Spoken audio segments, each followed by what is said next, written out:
عظیم اور خوبصورت نام میں تمام حاضرین اور تمام ناظرین کو سلام عرض کرتا ہوں۔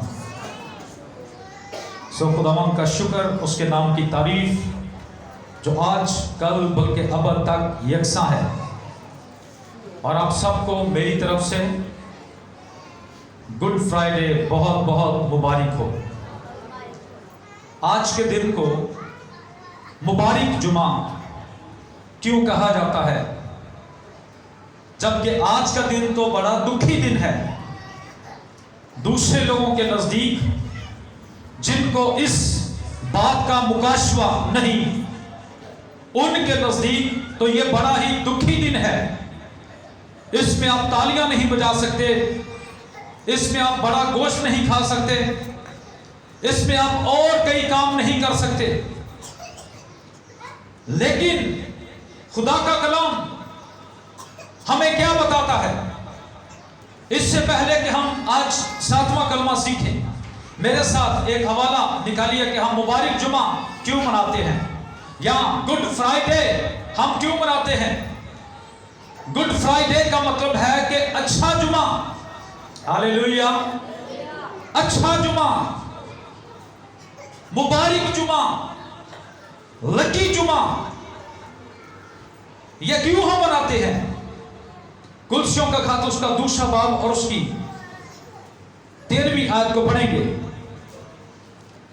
کلسیوں کا خط اس کا 13واں دوسرا باب اور 13ویں آیت میں لکھا ہے، اور اس نے تمہیں بھی جو اپنے قصوروں اور جسم کی نامختونی کے سبب سے مردہ تھے، اس کے ساتھ زندہ کیا، اور ہمارے سب قصور معاف کیے، اور حکموں کی وہ دستاویز مٹا ڈالی جو ہمارے نام پر اور ہمارے خلاف تھی، اور اس کو صلیب پر کیلوں سے جڑ کر سامنے سے ہٹا دیا۔ اس نے حکومتوں اور اختیاروں اور اپنے اوپر سے اٹھا کر ان کا برملا تماشا بنایا، اور صلیب کے سبب سے ان پر فتح یابی کا شادیانہ بجایا۔ کلام خدا کے پڑھے اور سنے جانے پر خداوند کی خاص برکت ہو۔ آپ نے چھٹا کلمہ سنا، فتح یابی کا کلمہ۔ جب یسوع مسیح نے اس سارے کام کو کمپلیٹ کر لیا، مکمل کر لیا، یسوع کا دل شادمان ہے، خوشی سے بھرا ہوا ہے، چونکہ اس نے اپنے ٹارگٹ کو پورا کیا ہے، اس نے ابلیس کو شکست دی ہے، اس نے ابلیس پر فتح پالی ہے، اس نے ہمارے گناہوں کا انتظام کر دیا ہے، ہمیں گناہوں سے نجات دے دی ہے، گناہوں کی معافی مل چکی ہے، دستاویز ختم ہو چکی ہے، ڈاکومنٹس ختم ہو چکے ہیں، مکاشفہ کی کتاب میں لکھا ہے، پھر کتابیں کھولی گئیں، ہر ایک شخص کی ایک کتاب وہاں پر لکھا ہوا ہے، اس میں اس کے نیک اعمال اور برے اعمال لکھے جاتے ہیں، اور وہاں پر وہ جو دستاویز تھی باپ دادا کے گناہوں کی، میروثی گناہ کی، حال کے گناہ کی، ماضی کے گناہ کی، مستقبل کے گناہ کی، وہ ساری دستاویز جو ہم نے فعلاً قولاً خیالاً ہم نے گناہ کیے، اس ساری دستاویز کو یسوع مسیح نے ڈیلیٹ کر دیا، مٹا دیا، ختم کر دیا۔ اس لیے آج کے دن کو گڈ فرائیڈے دن کہتے ہیں۔ آمین۔ اس نے نجات ہمیں دے دی۔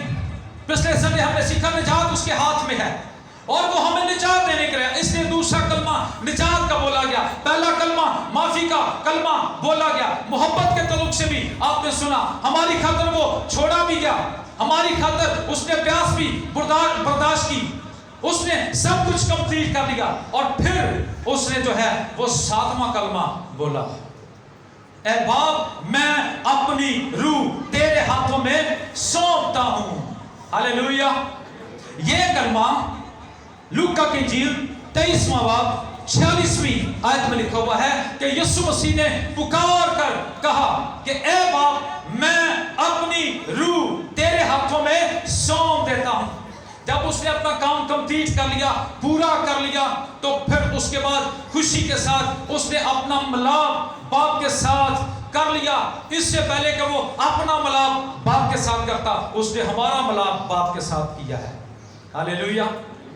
اس نے ہماری صلح باپ کے ساتھ کروائی ہے۔ ہیکل کا پردہ اوپر سے لے کر نیچے تک پھٹ گیا۔ کوئی شخص شریعت کے دور میں اس جگہ پر نہیں آ سکتا تھا کاہن کے علاوہ، اور اگر کاہن کی زندگی میں بھی گناہ ہوتا تو آج بھی آپ جانتے ہیں رسا باندھتے، کئی لوگ جو کاہن ہوتے ہیں وہ رسا باندھتے یہاں پر، اور اس وقت بھی جب کاہن یہاں پر آتا تو رسا باندھا جاتا۔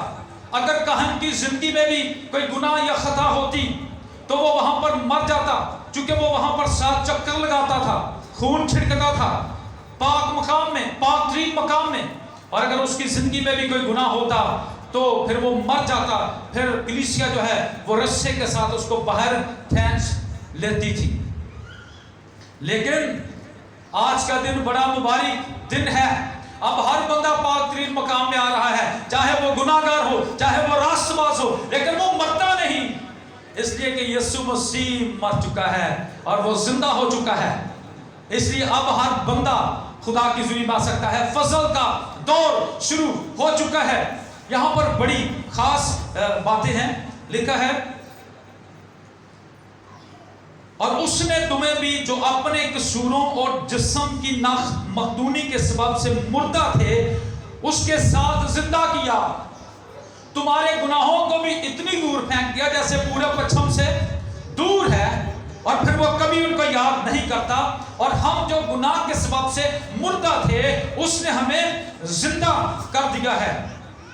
اور آگے لکھا ہے اور حکموں کی وہ دستاویز جو ہم نے حکم توڑے تھے، اس نے 10 حکم دیے تھے نا موسیٰ کو کہ لوگوں کو بتا، اور بھی حکم اس نے دیے، آئین بھی دیے، قوانین بھی دیے، لیکن سارے لوگ اس پر عمل نہیں کر پائے۔ بائبل کہتی ہے اگر تم نے 9 حکموں پر عمل کیا، ایک پر عمل نہ کیا، تو سب باتوں میں تو کیا ٹھہرا؟ گنہگار ٹھہرا۔ اس لیے لکھا ہے حکموں کی وہ دستاویز مٹا ڈالی جو ہمارے نام پر اور ہمارے خلاف تھی۔ گناہ کی مزدوری جو موت تھی اس نے اس کو ختم کر دیا۔ اور آگے لکھا ہے اور اس کو صلیب پر کیلوں سے جڑ کر سامنے سے ہٹا دیا۔ اسی لیے تو پولس کہتا ہے صلیب کا پیغام ہلاک ہونے والوں کے نزدیک تو بے وقوفی ہے، لیکن ہم نجات پانے والوں کے نزدیک خدا کی قدرت ہے۔ ہاللیلویہ۔ اس لیے ہم نجات پا چکے ہیں۔ اور آگے لکھا ہے اور اس نے حکومتوں، یہ اگر آپ افسیوں کا خط پڑھیں تو وہاں پر حکومتوں کا ذکر ہے، اختیار والوں کا ذکر ہے، آسمانی روحانی فوجوں کا ذکر ہے۔ اصل میں ابلیس جو زمین پر بڑی دیر سے بادشاہی کر رہا تھا، جس نے یسوع مسیح کو بھی کہا اگر تو مجھے جھک کر سجدہ کرے دنیا کی شان و شوکت میں تجھے دے دوں گا۔ اصل میں یسوع مسیح ابلیس کی بادشاہی کو نیست کر رہا تھا۔ یوحنا کے خط میں لکھا ہے وہ اس لیے آیا تاکہ ابلیس کے کاموں کو مٹائے۔ آمین۔ اور آگے لکھا ہوا ہے اور حکومتوں اور اختیاروں اور کو اپنے اوپر سے اتار کر ان کا برملا تماشا بنایا۔ ابلیس یہ سمجھ رہا تھا کہ شاید میں یسوع کو کوڑے لگوا کر یا صلیب پر چڑھا کر شاید یسوع کا تماشا کر رہا ہوں، چونکہ جب بدکاروں کو صلیب پر چڑھایا جاتا تھا تو بہت سے لوگ جب بدکار گزرتے تھے تو لوگ گھروں سے باہر نکل کر ان کا تماشا دیکھتے تھے، ایسے ہی نا۔ ابلیس شاید یہ سمجھ رہا تھا، لیکن وہ یہ نہیں سمجھ رہا تھا کہ یسوع نے میرا جو ہے وہ برملا تماشا بنا دینا ہے، میرے منصوبوں کو اس نے کینسل کرنا ہے، فیل کر دینا ہے۔ اور آگے لکھا ہے اور صلیب کے سبب سے ان پر فتح یابی کا شادیانہ بجایا۔ آمین۔ اچھا، یہ جو کلمہ 7واں کلمہ ہے، اس میں سے 2 باتیں۔ پہلی بات میل ملاپ، اور پولس کہتا ہے کہ سب کے ساتھ میل ملاپ رکھو، ایک دوسرے کے ساتھ جمع ہونے سے باز نہ آؤ۔ یہ کلیسیا کو وہ کہہ رہا ہے۔ اور آپ اعمال کی کتاب کو پڑھیں، آپ کو پتہ چلے گا